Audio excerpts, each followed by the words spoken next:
بسم اللہ الرحمن الرحیم۔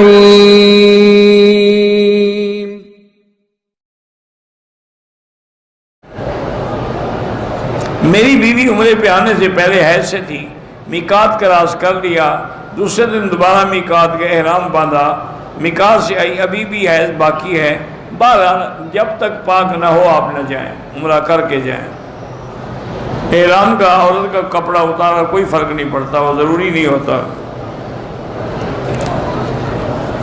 ابو ظبی سے جس نے سلام کہا ہے حضرت علیہ السلام،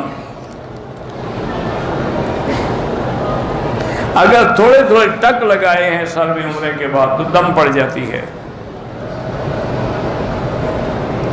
مجھے پرائز بانڈ کے بارے میں تفصیلی علم ہی نہیں ہے تو میں کیسے بتا سکتا ہوں۔ آپ وہاں کسی عالم سے پوچھ لیں کہ پرائز بانڈ کے ایک تو اس کے احکام کیا ہیں، اس کی پالیسی کیا ہے، پھر وہ فتویٰ دیں گے آپ کو۔ چار بہن بھائی ہیں، رشتے آتے ہیں، بات نہیں بنتی، آپ سورۃ الرحمن سب پڑھ کے دعا کرتے رہیں، باقی اللہ کے ہاتھ میں ہے، ہر چیز کا وقت مقرر ہے۔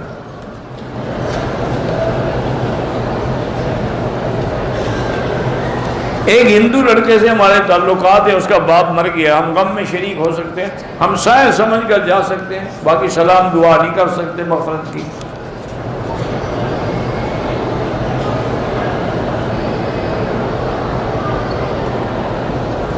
اگر کسی عورت نے خیانت کی اور اس نے زنا کیا ہے تو اب خامد کیا کرے؟ یا وہ توبہ کرے، توبہ نہیں کرتا طلاق دے دے، باقی اس کو مارنے کا حکم شریعت میں حاکم کو ہے، تمہیں نہیں ہے۔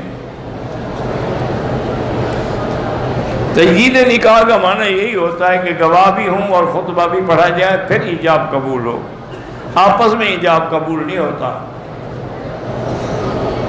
بہرحال تبلیغی جماعت میں چلتے ہوئے جو نماز پڑھو اس کا ثواب زیادہ ہوتا ہے، چونکہ وہ اللہ کے دین کے لیے سفر میں ہیں۔ ایک آدمی نے احرام کھولنے کے بعد حلق کیا، کتنی دیر بعد؟ اگر جلدی کر لیا تو دم نہیں، اگر 4-5 گھنٹے گزر گئے تو دم ہے۔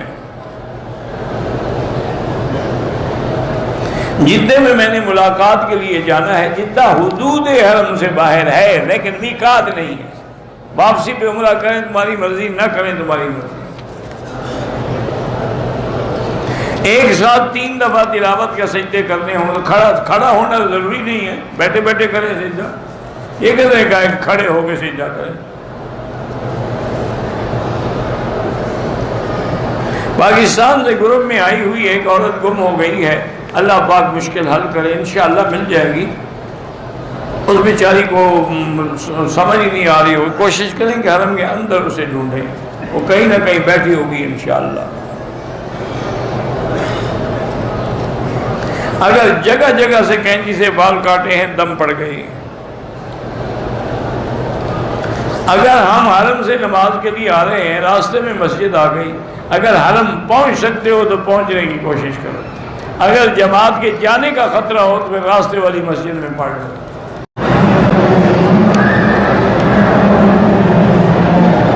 کہتے ہیں جی کہ ایک آدمی کی 2 بیویاں ہیں، وہ دونوں کو ایک ہی کمرے میں کٹھے لٹا کے وہ یعنی ان سے استفادہ کر سکتے، بالکل اس کی بیویاں ہیں، اگر وہ دونوں ماشاءاللہ اتنی فرما بردار ہیں اور راضی ہیں کہ اس کے ساتھ ایک ہی کمرے میں کٹھے رہ کے ہر عمل میں راضی ہیں، کوئی بات نہیں، اس کی بیویاں ہیں۔ اصولاً اخلاقاً یہی ہے کہ ایک بیوی الگ ہو، ایک الگ ہو، لیکن اگر وہ راضی ہے تو کسی اور کو کیا اعتراض ہے؟